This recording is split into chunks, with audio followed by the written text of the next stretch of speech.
Hello guys, मैं हूँ शाहनवाज और आप देख रहे हैं स्टोरीज विद शाहनवाज।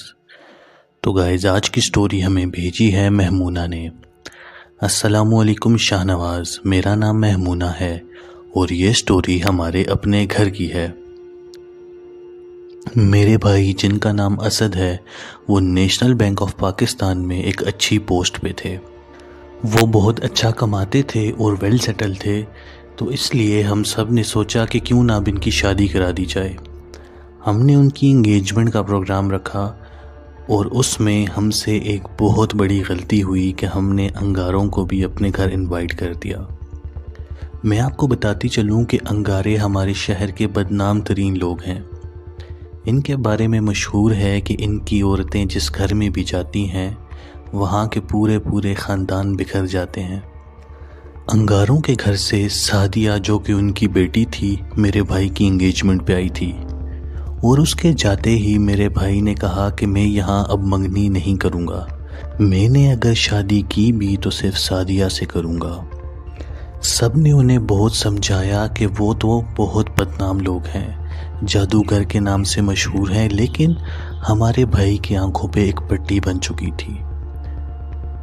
और इससे पहले भी सादिया हमारे घर बजाते खुद पैगाम पहुंचा चुकी थी कि मैं आपके बेटे से शादी करना चाहती हूँ।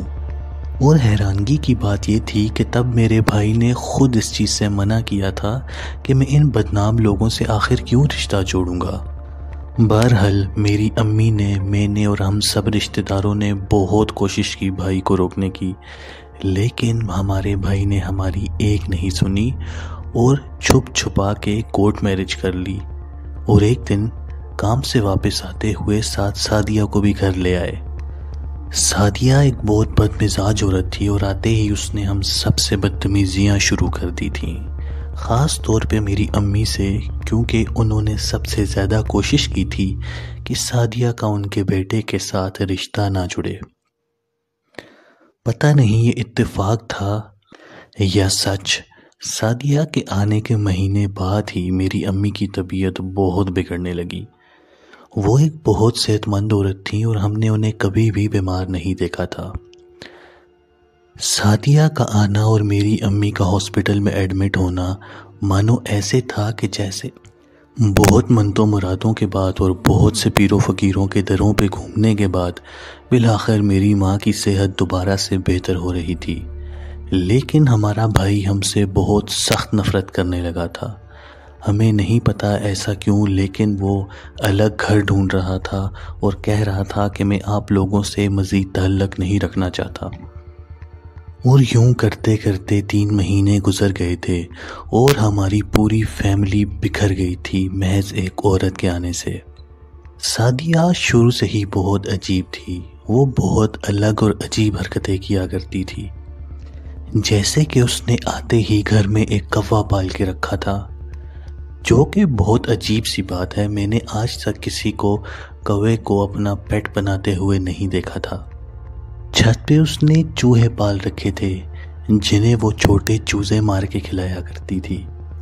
और सबसे अजीब बात, वो हमारी निचली स्टोरी जहां हम सब रहते थे वहां का वॉशरूम कभी यूज़ नहीं करती थी।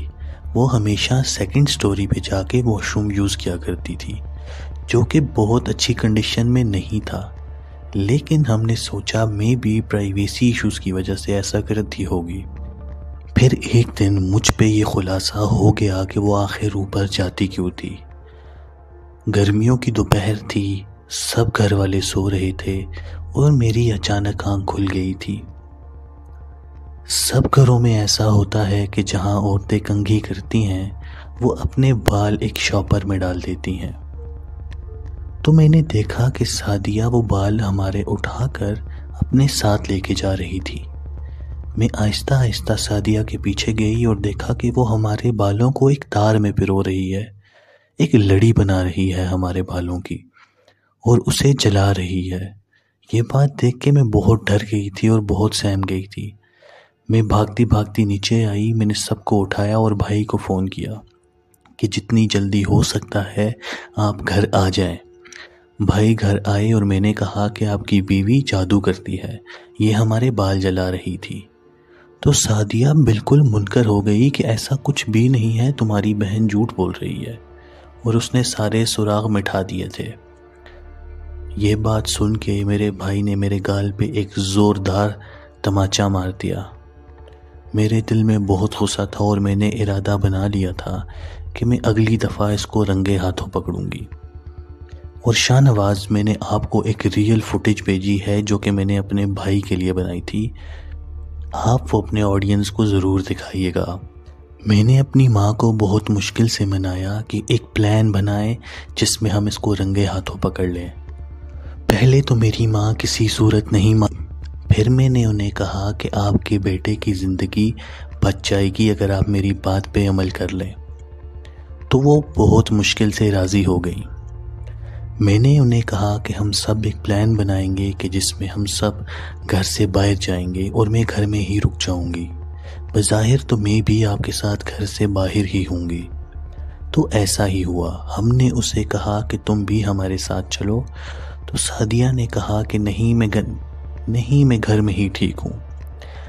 उस वाक़ये के बाद हम अक्सर अपने बाल छुपा के रखते थे, लेकिन ख़ास तौर पे उस दिन उसे रंगे हाथों पकड़ने के लिए मैंने बाल बिल्कुल सामने रख दिए थे। बालों से मुराद वो बालों वाला शॉपर। सब चले गए और बस मैं अपनी खिड़की से छुप के बाहर उस शॉपर को देखे जा रही थी कि किसी तरह ये बाल उठाए और मैं इसे रंगे हाथों पकड़ लूं। लेकिन जो आगे हुआ वो मेरी सोच से तो बहुत ज़्यादा था। मैं सोच भी नहीं सकती थी कि कोई इतना भी ख़तरनाक हो सकता है। मैं बहुत देर वेट करती रही, पर बिल आखिर कुछ 1-1.5 घंटे के बाद सादिया अपने कमरे से निकली। उसके हाथ में एक पुतला नुमा चीज़ थी।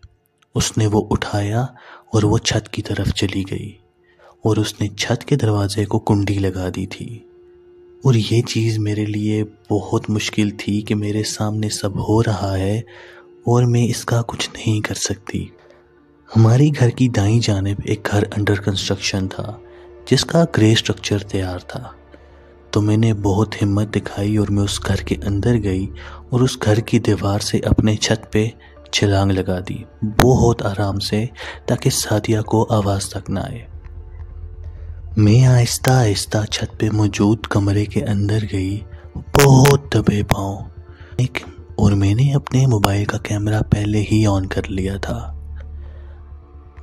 और मैं अब आहिस्ता आहिस्ता कमरे के अंदर गई तो हैरानकुन बात थी कि सादिया कमरे में नहीं थी, लेकिन वॉशरूम से हल्की सी रोशनी आ रही थी जैसे कोई मोमबत्ती लगी हो।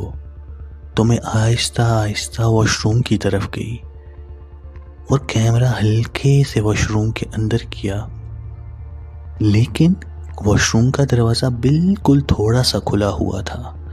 तो मैंने अपना कैमरा ऑन किया और मैं आहिस्ता आहिस्ता वॉशरूम के दरवाजे के बिल्कुल बाहर खड़े हो गई और मैंने हल्का सा कैमरा वॉशरूम के दरवाजे से अंदर किया तो देखा कि सादिया एक पुतले के सामने हमारे बालों को एक छड़ी पे लगा के घुमा रही है और उस पुतले के बिल्कुल नीचे एक मिट्टी के बर्तन में आग लगी हुई है जिसमें हमारे कपड़े पड़े थे।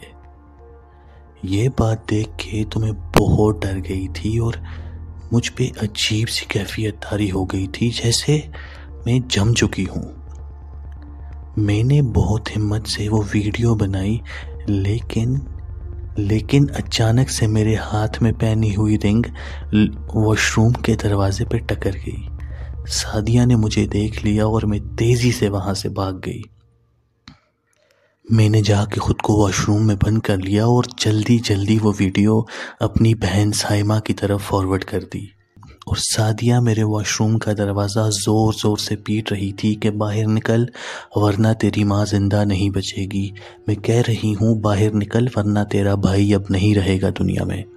मैं बाहर निकली। सादिया ने मेरे फ़ोन से वो वीडियो डिलीट की, बट थैंकफुली मैंने वो वीडियो फॉरवर्ड कर दी थी और मेरा मोबाइल नीचे फेंक के चकनाचूर कर दिया। और मेरी मंगनी भी सादिया के आने के बाद ही टूटी थी, जहाँ पे सादिया की बहन की मंगनी दोबारा हो गई थी। तो सादिया कहने लगी, क्यों तुझे पता नहीं तेरी मंगनी किसने तोड़ी है? तो सोच ले तेरी माँ और भाई को भी मैं मार सकती हूँ। तो मैं रोने लगी और मैंने उससे कहा प्लीज़ तुम ऐसा कुछ नहीं करना।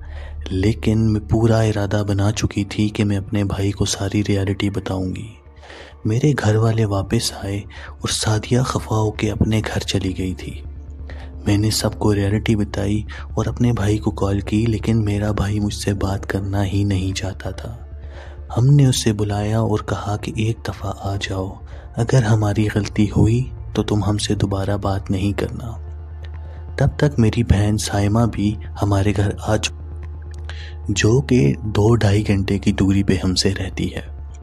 वो आई और उसने भाई को सारी वीडियो दिखाई और ये चीज़ देख के मेरा भाई भी बहुत वियर्ड आउट हो चुका था कि आखिर ये सब कर क्या रही थी ये लड़की। लेकिन पता नहीं क्यों वो फिर भी उसे ठीक मान रहा था। हमने भाई पे दम दुरूद करवाया और अल्हम्दुलिल्लाह कि वो अपने होश हवास में वापस आ गया और पता चला कि भाई को औरतों के गंदे खून से तवीज़ पिलाया गया था।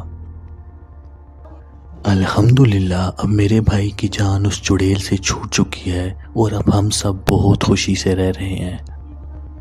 तो गाइस ये थी स्टोरी महमूना की, और अगर आपको ये स्टोरी अच्छी लगी है तो लाइक कीजिएगा, कमेंट करके बताइएगा और चैनल को ज़रूर सब्सक्राइब कीजिएगा। और अगर आप अपनी स्टोरीज हमसे शेयर करना चाहते हैं तो दिए गए ईमेल पे अपनी स्टोरीज हमें सेंड कीजिए।